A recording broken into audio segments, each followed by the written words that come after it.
Hello, welcome everyone. My name is Rebecca Beck. I'm here with the North Carolina Center for Nonprofits. I want to welcome you to today's webinar on capturing the next generation of big donors, building relationships with companies that pay off. Before I pass it off to Holly with Blackbaud, who's our presenter today, I just wanted to give a couple of housekeeping updates before we get rolling. Please rest assured that today's webinar is being recorded and we will share it in a wraparound email after today's session, along with the slides that you'll see displayed here. So you'll get all those materials after today's session.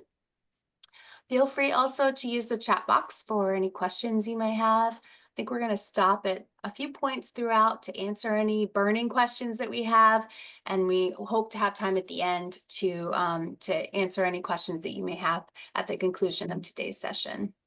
I also want to encourage you to respond to our post-session survey. You'll see a link pop up. And it'll also be included in that wraparound email for you all to give us your thoughts and share with us what you liked and what you didn't, and what you'll take away from today's session. So with all that, I'll go ahead and pass it off to Holly. You're in for a treat. She's with Blackbaud Giving Fund, and we're delighted to hear more from her.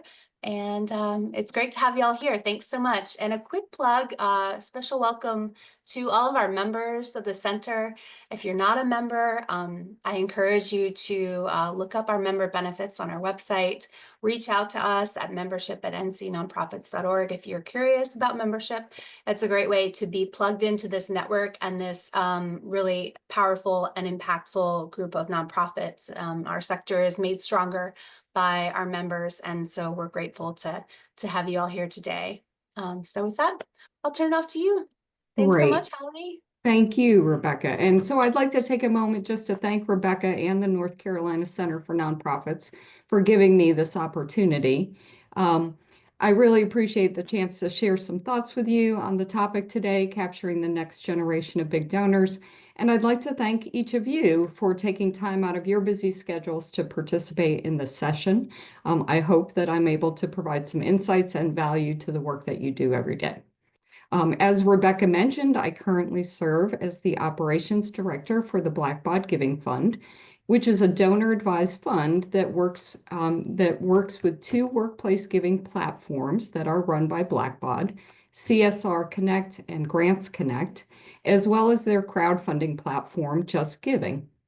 Prior to joining the Giving Fund, I worked at GuideStar, which is now Candid, leading their data services program as well as their sales team for a time.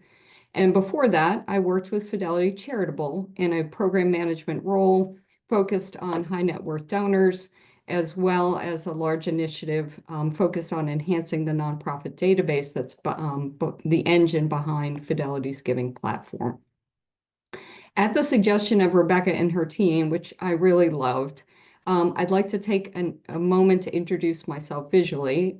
They have a wonderful set of guidance around helping to add capabilities in the presentation for folks with visual impairment. So I'm in my mid-50s. I'm a white woman. I have more pairs of glasses than you can count. My hair is salt and pepper, but it's getting increasingly salty.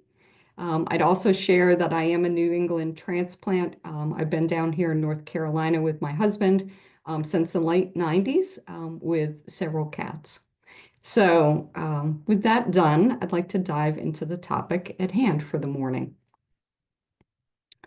When I started to put this presentation together, I had a lot of data and different points of information on my slides, which is fine and needed, and we're going to cover those.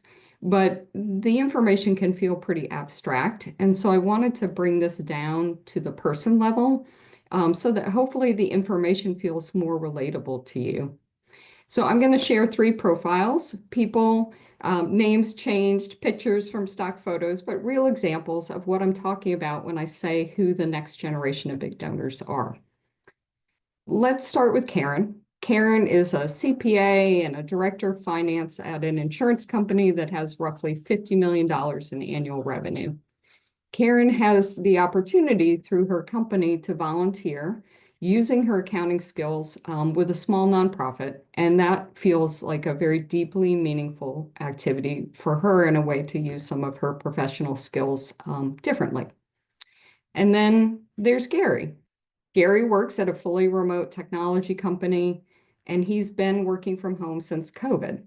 He struggles to stay connected and he struggles to stay active because his job is often really tied to his desk. His company gives him hours each week where he volunteers, and he uses that time pretty faithfully sorting and packing food at a local food pantry. It's where he's developed some meaningful friendships, and he's been able to get some exercise and be physically active during the course of the week. And last, there's Hannah. Hannah's an operations manager at a service company. She had a friend who became ill with a rare disease, and ever since then, she's helped raise awareness and funds in an annual walk for a charity that focuses on this issue, the illness that her friend has. So Karen and Gary and Hannah are the type of millennial and Gen Z professionals I'm talking about when I talk about the next generation of big donors. Are they big donors today? No, they're not. But there's a good chance they will be during the course of the next couple of decades. And so it's important to know more about them. And that's part of what we're going to do today. So let's just talk a little bit about millennials and Gen Z as two cohorts. Millennials are 73 million people in the United States between ages 29 and 44, according to the 2024 Philanthropic Landscape Report. And these are excerpts from that report. These individuals are not like their parents. They are motivated more by their values on social and economic issues. They tend to conduct more research, and they look to establish personal connections with a nonprofit before donating. Then there's the Gen Z cohort. They're younger, but similar in size and even more generous at this point in time. They get inspired when they trust an organization and they see evidence that the nonprofit is giving back to the community. They're excellent at spreading awareness and mobilizing support, and they are active volunteers. While not wealthy yet, that will change in the decades ahead, and I say this for one reason in particular. We all heard about this. The baby boomer generation is expected to leave significant amounts of money to their millennial children. It's estimated that it could be as much as $68 trillion that are bequeathed, which will make millennials the richest generation in American history. So they may not get all of this money, but regardless of exactly how much, it will be quite significant. So assuming all of these things to be, true, how do you start a relationship with this population?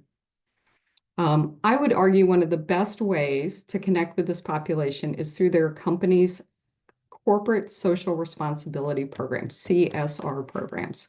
And so I'm going to shift gears here, and I'm going to start talking with you in more detail about these programs and why companies invest in them. CSR is this broad term that we hear used. It's kind of an umbrella term for a number of initiatives that companies engage in related to corporate citizenship. There are different types of things, and we've all had exposure to some of these. So cause-related marketing, right? When donations to a charity are based on product sales. My favorite these days is Bamba.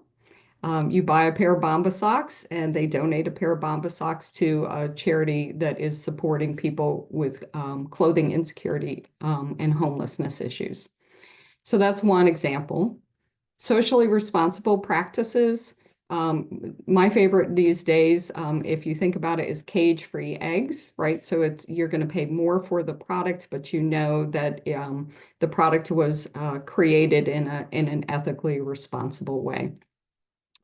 That's all helpful, but the two CRS programs that I really want to focus in on today are corporate philanthropy and employee giving. Corporate philanthropy companies, we're going to get into the details of each of these, but together, I think of these as workplace giving programs. So what do you think about when you hear workplace giving programs? And I'm going to, I realize that I don't have the comments bar up. So I'm going to ask you all to just list in the chat some of those things. And I am going to see in the meantime, if in my taskbar, if I can open up the comments field. If not, Let's see. Holly, I can read some out to you if that would be helpful. Yeah, that would be Okay, great. yeah, I'd sure thing. appreciate, I'd Yeah, sure appreciate thing. that. Okay, so what do we got when you all are thinking about workplace giving programs? What's coming to mind? We've got payroll deductions to nonprofits, matching gifts, United Way giving, United Way, a couple of United Ways there. Dollars for doers programs, matching, Great. yeah, employee match, Okay, matching cool. grants. Yeah, All right, great. Well, you are all right on point, right? So matching gift programs are very common, where a donor is, an employee is going to be able to submit a donation and get the company to match those dollars in some form. Dollars for doers, I heard come up. The United Way, that annual giving campaign, in different kinds of incentives and rewards that companies will increasingly offer. Employee team and company grant programs. I didn't necessarily hear that mentioned, but sometimes companies will create committees that are run by employees, and employees can recommend charities to receive larger grants. So we're perfect. These are all the types of things that we're talking about when we talk about workplace giving.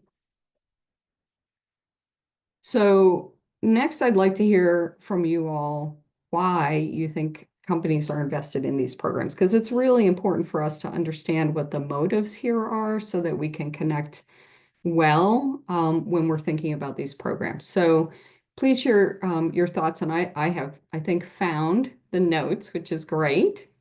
So good PR. Thank you, Tiffany. I agree, good PR. What else, folks?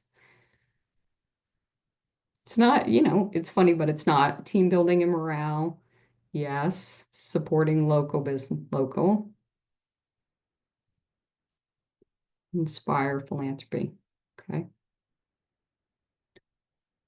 Tax deduction. Yep. Yeah. Great, Lisa. Okay. Great. Alignment with company pillars. You guys are right on point. So I'm just going to add to this, right? So we've had people highlight this. Attracting and retaining talent right now is tough. There are, I don't think folks have mentioned this explicitly, but record levels of disengagement and stress that have persisted in employee populations long since the pandemic has come and gone. Companies are looking for new ways to build community because of increasingly remote and hybrid work environments. So if you're not coming into the office every day, how are you making connections with your coworkers and building a sense of community? DEI and ESG, there's a backlash, but employees still support these efforts. And so this is one way that companies can really show that commitment. And we've touched on this, right? It's important for companies to have a sense of ways to build brand within the communities that they serve. That's a very real need for companies. And of course, there are always more reasons. So I'm gonna, in the next slide, give you some more specific data on this because I think it's helpful. And now I've just made the comment slide really big, so let me get rid of that. This page contains some interesting statistics that I think really help quantify these issues that companies are facing. So I'll touch on a few of them. 93% of managers agree that the employee mental health and well-being is having a negative effect on their company's bottom line. So that's a very real issue for managers. 89% of millennials say that having a sense of purpose in their job is important for their job satisfaction. And for both generations, Gen Z and millennials, 75% say an organization's engagement and social impact is an important factor when they're considering a potential employer. And up in the right-hand corner, you can see that people are actually making decisions. 40% of responders say they have turned down or decided not to pursue a job because of this perceived lack of inclusion at an organization. So workplace culture, inclusion, well-being, CSR programs are really an important way that companies are trying to combat these concerns. So it helps them attract that talent, improve engagement, foster that kind of culture we're talking about, even when folks are working in hybrid environments. It gives people tangible connections to their community, and so on. So this is all great from the standpoint of the company. Why should you, as a nonprofit, care about these types of programs? I'd argue these programs have equal benefits to nonprofits, both in the near term and the long term, as there are funds that are available in this environment that haven't been tapped, and corporations are struggling to make these programs work well. So what do I mean there are funds? Today, it's estimated that about $5 billion comes from workplace giving programs annually. What is amazing is that employers are actually budgeting more. And so there's $3 to $7 billion in company matches that really are left on the table that employees have not been able to take advantage of or have not taken advantage of. So a lot of funding is coming in, but there is opportunity for more funding from these programs. In addition to that, there are a number of issues that nonprofits are facing that being able to have a new source of donors and reoccurring donations would benefit from. So fundraising being more concentrated in major gifts, mid-level and small-level donors seemingly disappearing, challenges around donor retention. All of these things would make workplace giving programs a good opportunity for you to cultivate new and recurring donors. So, where do you start? I would argue, and maybe this is a little bit of sort of preaching to the choir, but I think it starts with you. And I say that in part because in a time of, as you all know, limited resources, it's important to start with your mission, your strengths, your priorities and needs, and use that to help focus in and identify partners who have similar priorities. This ensures that you're going to have a better chance of a mutually beneficial relationship. Probably something that you all already know, but I think starting from this place is starting from a place of strength and helps you narrow your focus. And so again, what we're talking about here is being really clear in your preparation when you're doing research on your mission and purpose, the goals and programs that you're focused on, and the assets that you have. You bring assets to bear when you engage with company partners, and also being clear on what would be most beneficial in terms of things that you need. So speaking of assets, one important asset that I think you already have are current workplace giving supporters.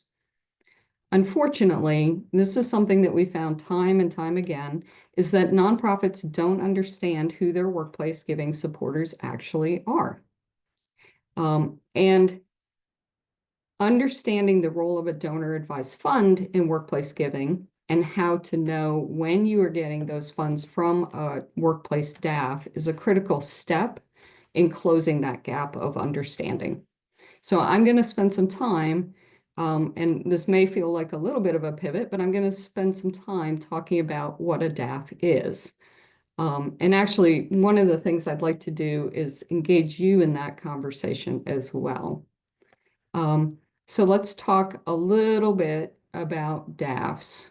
What do you know? How many of you would say you're familiar with what a donor advised fund is? Can I get some, I don't know if I can do a show of hands here, or yes, no, maybes? Got one yes, yes, many yeses. Okay, that's great. Okay, We've got one now. All right, great. So let me close this down a little bit. Okay, so I'm going to talk initially about what I would consider a core or traditional sort of DAF and what the components are. DAF, as many of you know, clearly is a charitable giving platform or vehicle that allows donors to make a charitable contribution. And in that time, they receive an immediate tax deduction. And then in a traditional DAF, over time, they have the ability to recommend grants from a fund over time.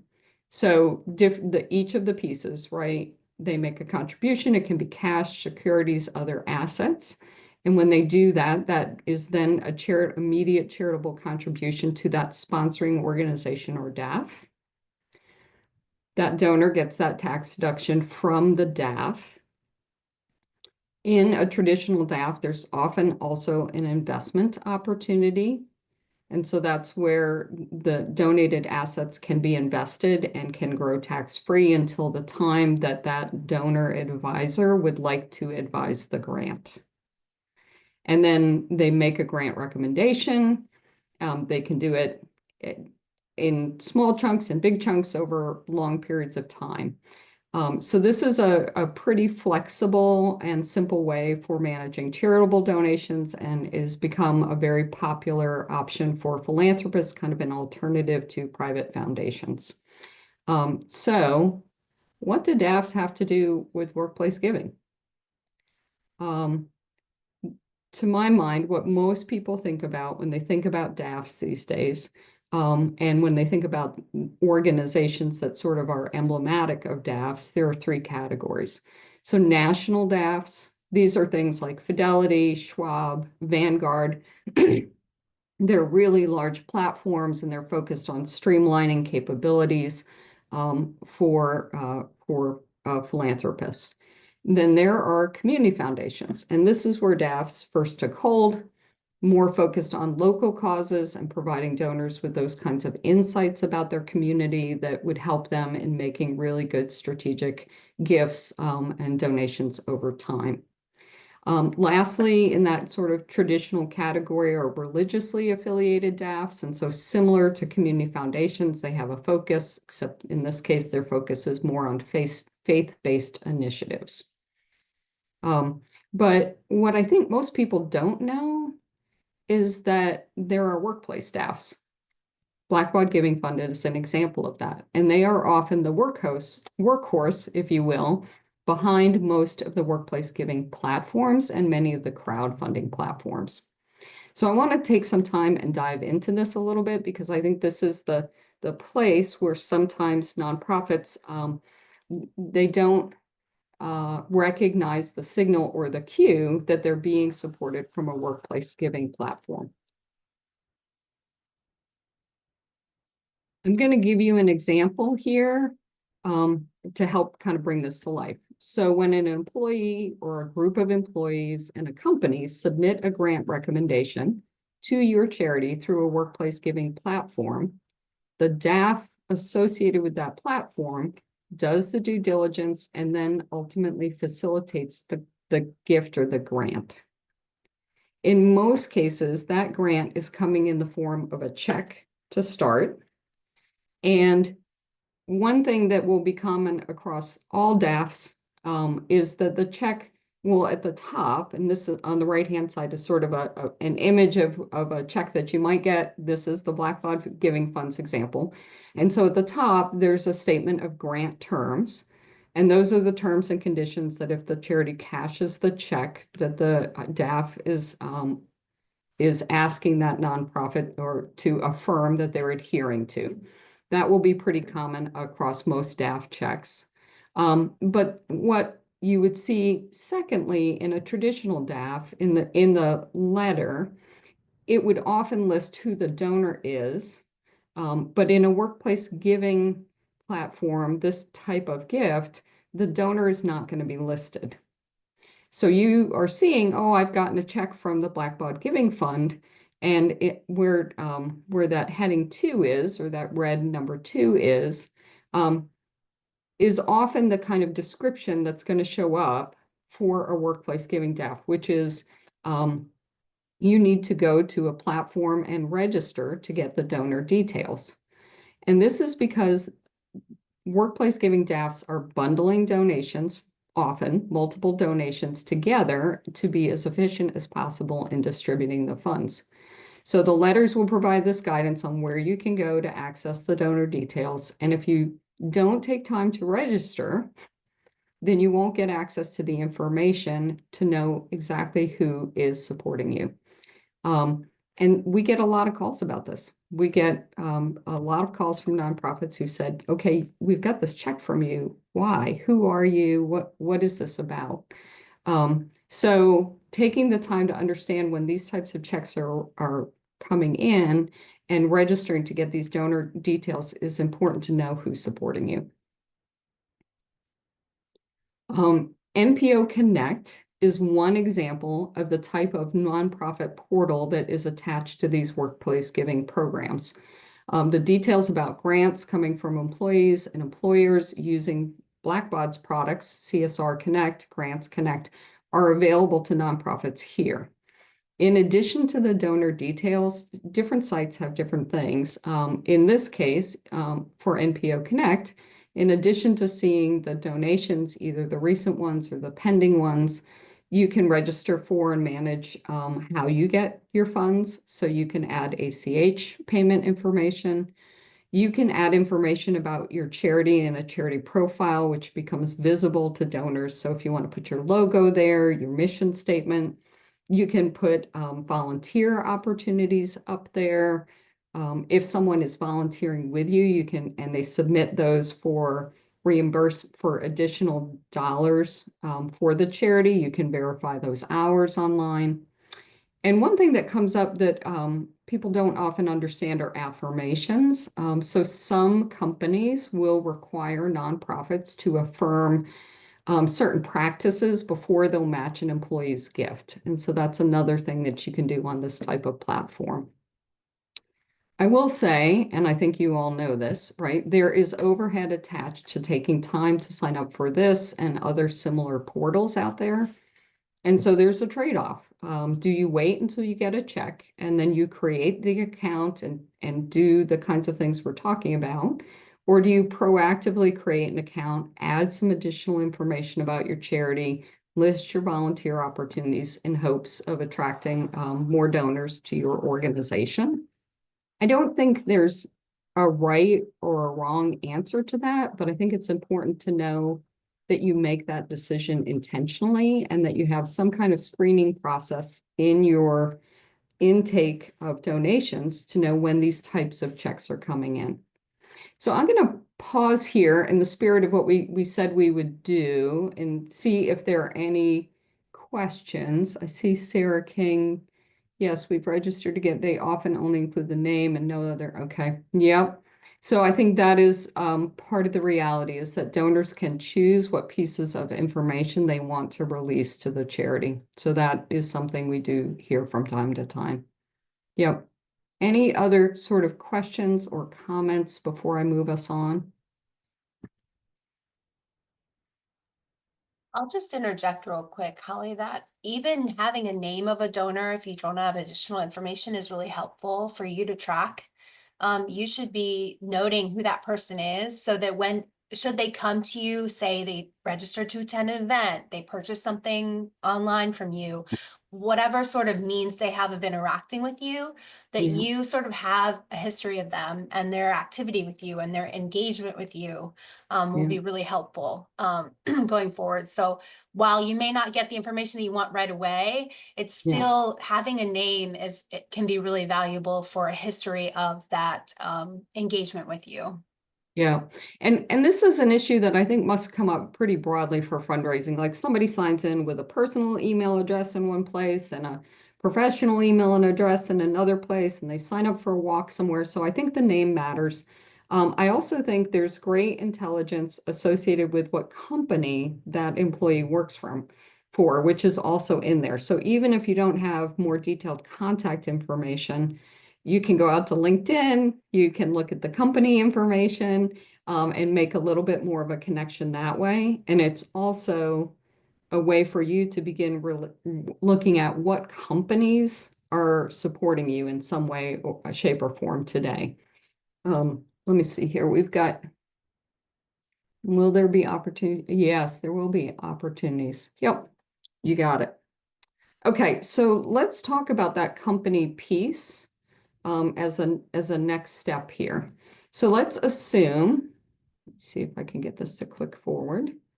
Yeah, let's assume you've gotten one of these checks, you've logged in, and you have been able to identify the donor and the company details, or at least the donor's name and the company's name.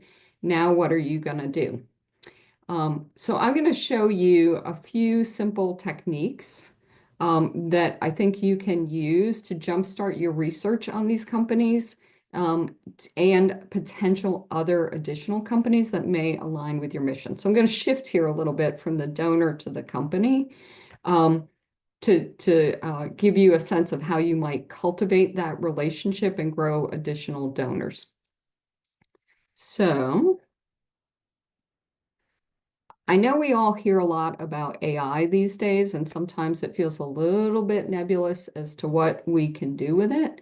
I think this is an area where it actually can help speed your research. But before I sort of get into some examples from my end, I'm really curious how many of you are already using something today, like ChatGPT or Microsoft Copilot. So I'd welcome like a yes or no, and I'd also welcome like a sentence or two on what you're doing with that tool set. And there we go. There's my chat again. I keep losing it. Okay. Anybody? Not yet. No, no. Okay. So some people are using it for drafts, research, create project plans, keep creating first drafts of things. Great. Okay, very good. So a little bit mixed in terms of who's doing what with it. So I'm gonna show you a couple of examples. This is not the end all be all, but I think some things to maybe get you thinking about ways you can use that tool set to your advantage. So again, in the spirit of trying to be concrete here, I'm going to use some specific examples, not for any other reason other than to help this come to life for you. So let's pretend Enact is one of the companies with an employee who's been supporting you. Enact is a company based here in North Carolina. And there's an employee who's making some regular gifts through payroll deduction to you. So what I have put together here is a set of questions, and I'm going to start, and I'm going to walk it through, asking Copilot some questions. And one thing I would say is how you frame these questions, how you structure these questions can really matter in terms of the results that you get back. And they have a fancy term for this, question engineering or question design. It can make a big difference in the results you get back. So when you first start doing this, you probably want to take some time to explore different types of questions and take a look at the result sets that you're going to get back. But so here are questions that I posed to Enact. Can you tell me about Enact's business? Again, if you're going to approach a company, you really need to have a good baseline of what is it they do, who are they, where are they located, and where are their employees based.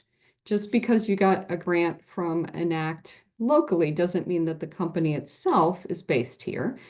They may be a large company with hubs all around the country, so knowing that is important. What are Enact's corporate social responsibility programs, specifically workplace giving and volunteer programs? Do they have any areas of focus? We're going to talk about this in a little more detail, but it's important to know if they have programs that are narrowly focused for impact or broad. Do they have a foundation? What types of benefits do they offer their employees regarding charitable giving and volunteerism? Do they have any employee resource groups? How many folks know what an employee resource group is? Let me just kind of get a quick answer in the chat here. Any sense? Employee research groups? Yep, got a yup, yes. Okay, great. People are tapped into that. Okay.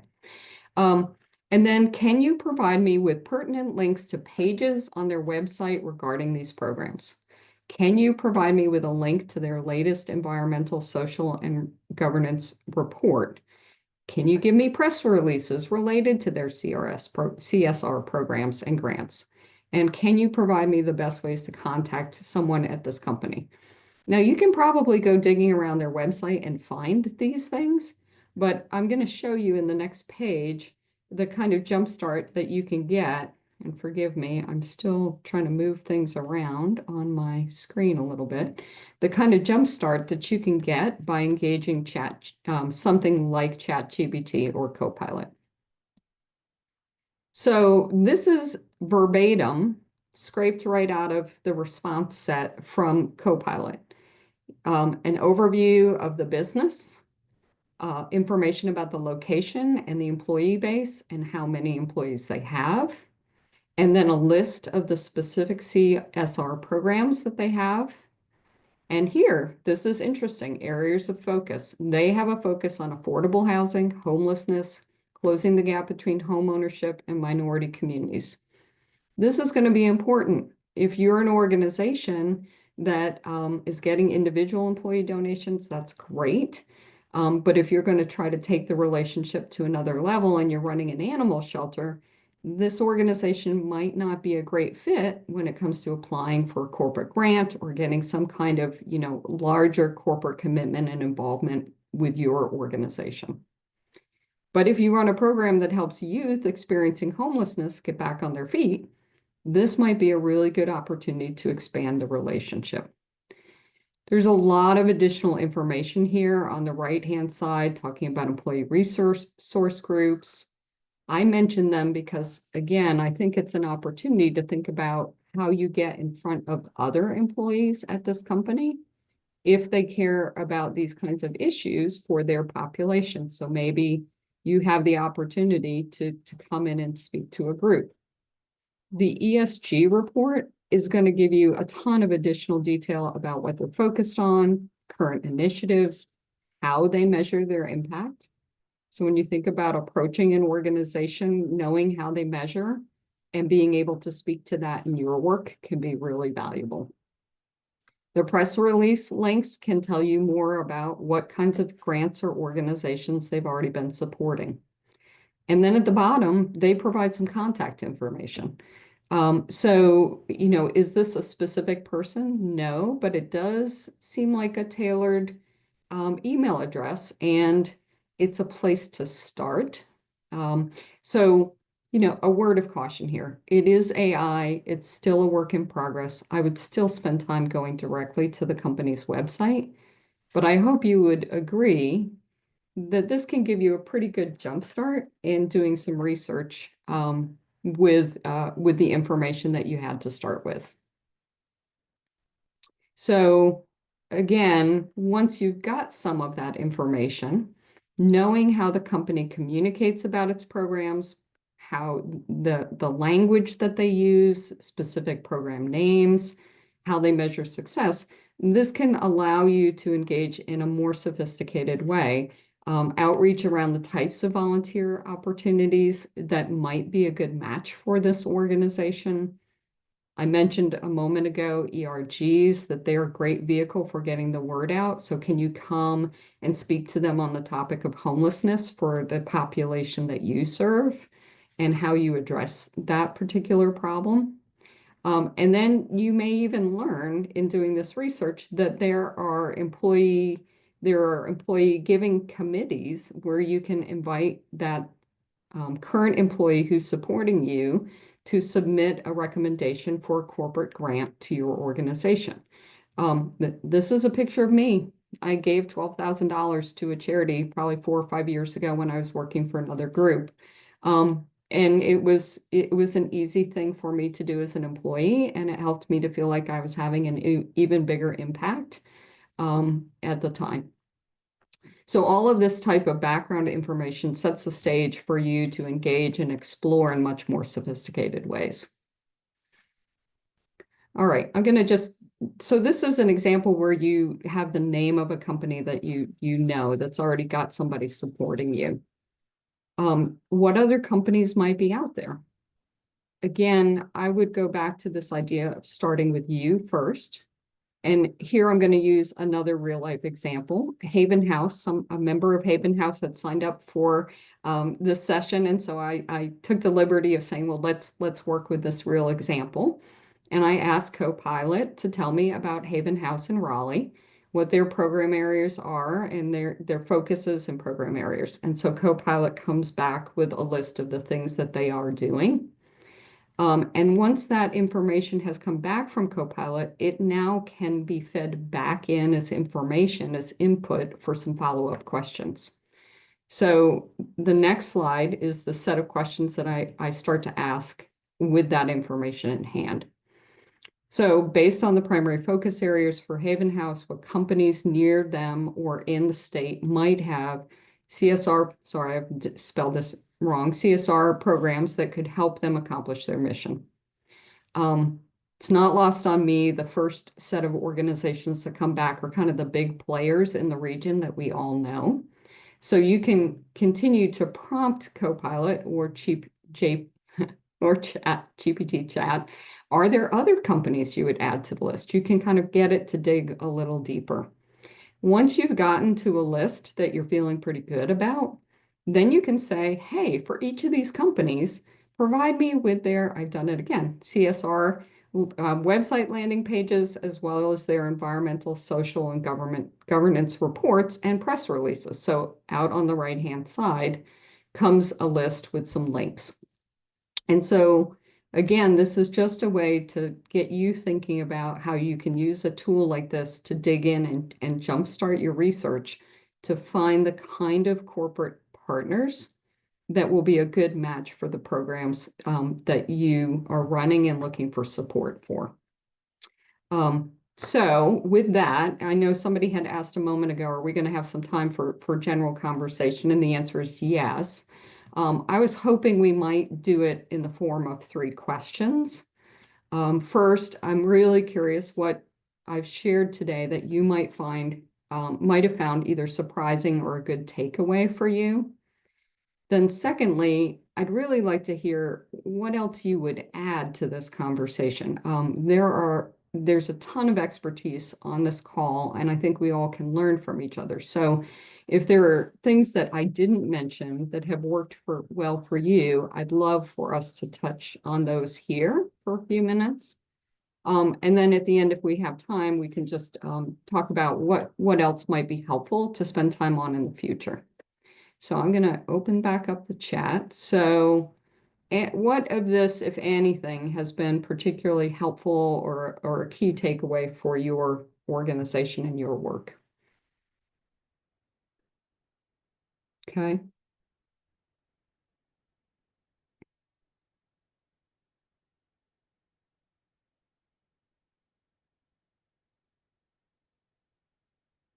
Cool. AI is the biggest hit the last 30 seconds. Okay, yep. Okay, great.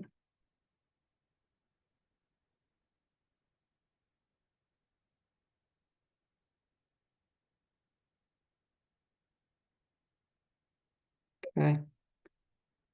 So yeah, great.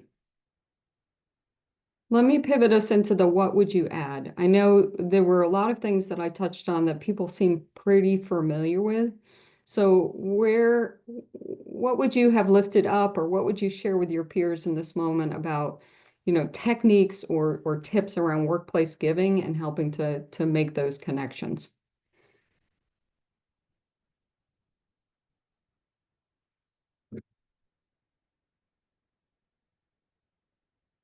Don't hide all the good tips and tools. This is a good time to share. Okay, Chambers. Yep. I think that's a great highlight, Cassie, that's a really important sort of in-person way to make those business connections.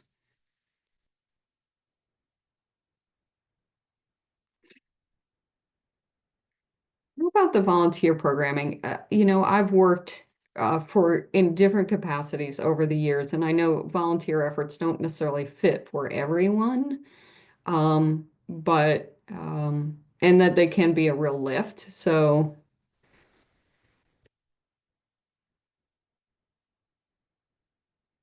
okay, yeah. Yes, I do think that's right, Tiffany, that to the extent that that makes sense, that you can leverage leading in with volunteer opportunities, that can be a really quick win-win. Yes, Lisa, excellent. Some of them do have budgets for their projects.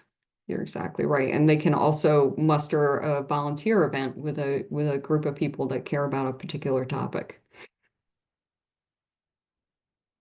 Anything else anybody wants to share?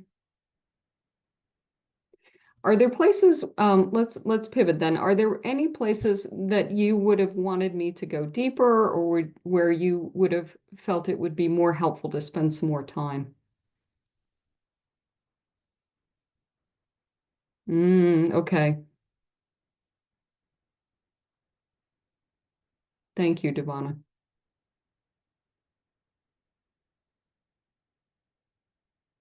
You may find that those volunteers are donors and you don't know it if you haven't logged into the platform. Um, Examples, the more the better. Okay.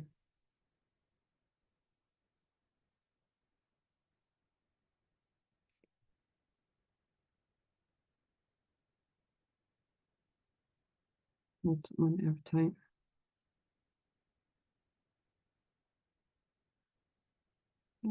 Just, I'm letting them go here for a moment. I'm confused. Okay, all right. Well, let's actually start really briefly at the bottom, and I want to be sensitive to time. Rebecca, how are we doing here? Just so I know how much rope I have before we need to wrap up. We're good. I think we have about 12, 13 minutes, so I can help assist working our way through this list if you'd like to start at the bottom here. Okay, that's great. So Lisa, I'm confused. How do you get a check from a DAF in the first place? Do they just find an organization they like and want to give to? In some ways, yes, right? So someone who maybe has had some exposure to your organization for in whatever way has decided that they're going to use their workplace giving platform to either make a one-time gift, or they're going to use it to make an ongoing payroll gift. Or a third example is maybe they've given directly on your website or at an event, and they submit that receipt to their company's workplace giving program. And a check is then cut from the DAF for the matching funds from the corporation. So that's why I mentioned the potential value of getting onto some of these main platforms and adding your logo and adding your mission statement and adding some kind of creating a little more richness in the information online, because if they're looking there, then that helps maybe to highlight your work if they're doing a search. But a lot of times they've got some relationship where they've had some exposure to you and now they're pivoting to their workplace platform, and they're trying to make sure that they're maximizing their gift. Hopefully that helps. We do have volunteers that are donors, but asking for more feels pushy if they are already giving their time and resources. Yeah, but we want to create full-rounded partnerships with larger corporations. Difficult to get from someone unless we have a tie-in. Yep. So I think, just being able to say to a volunteer, hey, if you ever are in a position and you would like to support us financially, um, don't let's make sure that we make the most of your workplace giving program if you have one, and how we can help you to maximize those dollars. Or you can even ask them not to donate, but would they be willing to see if they can find somebody at the company who would help you to come and speak at their company in some way. So I think there are different ways to ask volunteers to be advocates without necessarily asking them for dollars all the time. Let me come back up to Annie here, so the people who ask first don't get left behind. I have a question. When offering training to ERGs or other company groups, would be appropriate to charge the company? My inclination would be to say no, Annie. I've never seen that or heard that. Now the organization might choose to give you a grant or some kind of thank you in response for coming, but I wouldn't frame that as a charge up front. CVCs. Should we create one for our local market? Forgive me, Cassie. CVC. What is that? If you put it in the chat and I'll come back to you. Pam, how do we find companies with a DAF? So Pam, it's more finding companies that have workplace giving programs. And those programs, usually they have partnered with some sort of technology platform to facilitate those workplace giving programs. So I would look to find out what companies have in the way of workplace giving programs. And then usually those platforms, the DAF is kind of on the back end of it. It's not the thing that you're looking for initially. My organization has a dedicated corporate team. What would be your recommendation in approaching individual donors at a company that may have already been approached by your corporate team? Oh, interesting.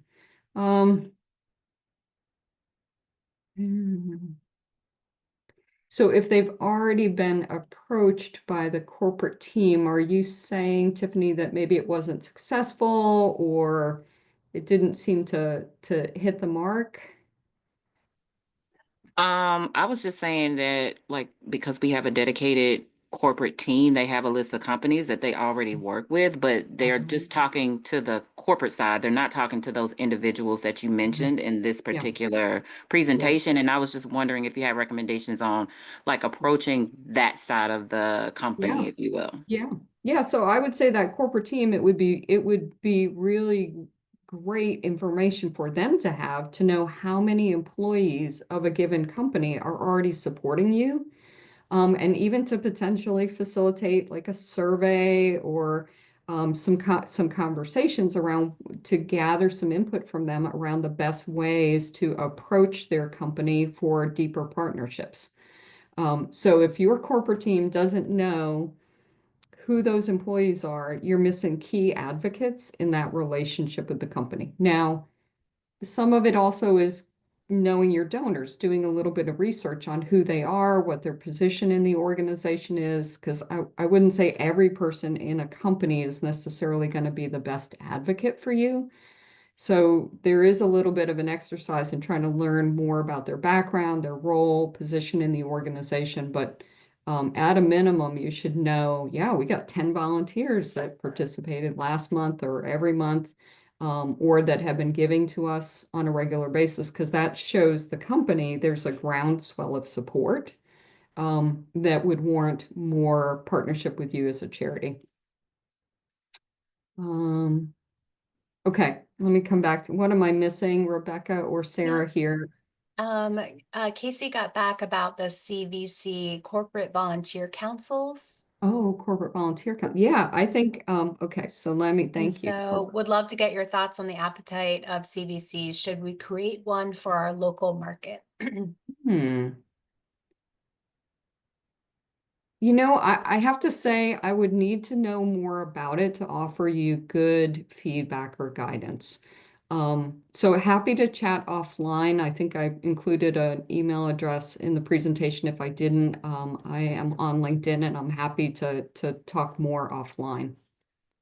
Great. But I need to get a little more grounded before I have anything. Yeah. And we'll provide Holly's contact information so you all can reach out if you have further insights or want to connect with her about things. Yeah. There's some back and forth going on around additional insights on connecting specifically with Gen Z. And I'm seeing folks that are tailoring language to this generation, this population of folks. And I think that's actually the most important thing, right, is to update that language. But anything else that you could think of or want to share, Holly? Yeah, I mean, I think in many ways that they're not necessarily going to have, I think they can amplify your message. So if you can connect with them, volunteer ways, and find opportunities for them to keep sharing and lifting up your mission and your work, that's great. I think it also involves being on the platforms that they're on. So being in the channels where they share and having materials ready for them to share so that they get their message out in a way that you feel good about, but maybe is to an audience that you don't normally get a chance to reach. Yes, thank you, Jill.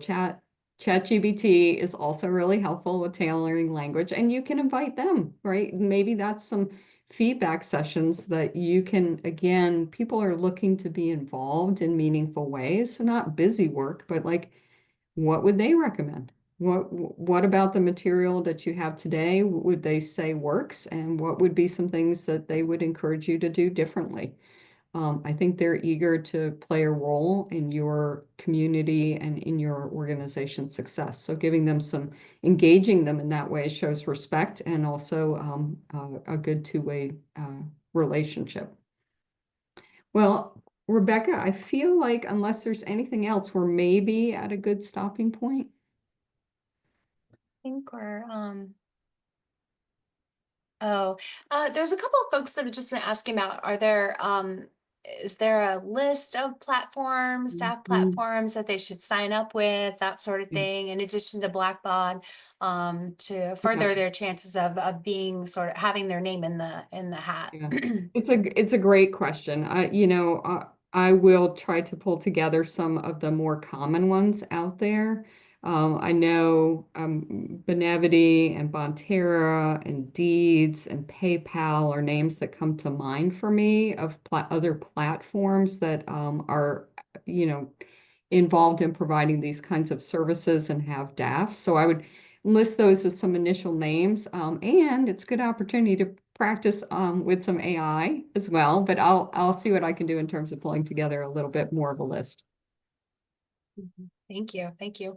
There's also a note too that folks are finding that it's important that they sign up for a paid version of AI platform service. Yeah, that may be necessary to get the full value from it. I don't disagree. And so again, that just depends on sort of being really thoughtful about what you're going to try to get out of it and making sure you're actively using the tool. I think that's true. Great. Well, I know I will just echo what Rebecca shared, which is anytime you have a chance to give us a little feedback. This is not a presentation I do often, and so I would very much welcome any feedback on what was helpful, what could we do differently in communicating this type of information in the future. Great, thanks, Holly. For folks, we have 2 minutes before we wrap up. It'd be really helpful to go ahead and put in the chat sort of what you're taking away from today, what you're going to implement, what you're going to do differently, ahas that you can share. I know it's really helpful for me to see those things because it triggers thoughts. So feel free to populate those in the chat as we're closing out. Want to thank Holly so much for your time and your investment of the research that you put into this presentation, and also walking us through all these different steps and ways to connect with this growing population of big donors, new donors, and how we can go about that. So I really want to say thank you to you, Holly. There is a link for the survey that's up there. You'll see if you scroll up. Feel free to put that in there. Wow, this is great. We're getting lots of feedback from folks. Wonderful.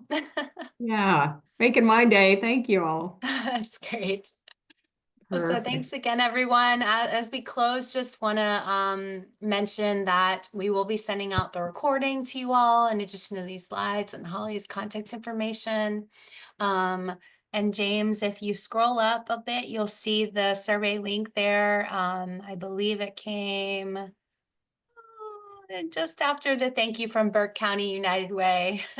And we may be able to pop it back here in the chat. It will also be included in that wraparound email we send out. You'll see a link there if you don't have time to do it right now. We do collect that feedback and we share it with Holly. We also use it internally to continue to improve our webinars and training opportunities. So with that, I'll close this out, and thanks so much for being with us today. Thanks again, Holly. Good to see you. You're welcome. Thank you. Thanks for inviting me. Have a great day, all. Bye. Bye.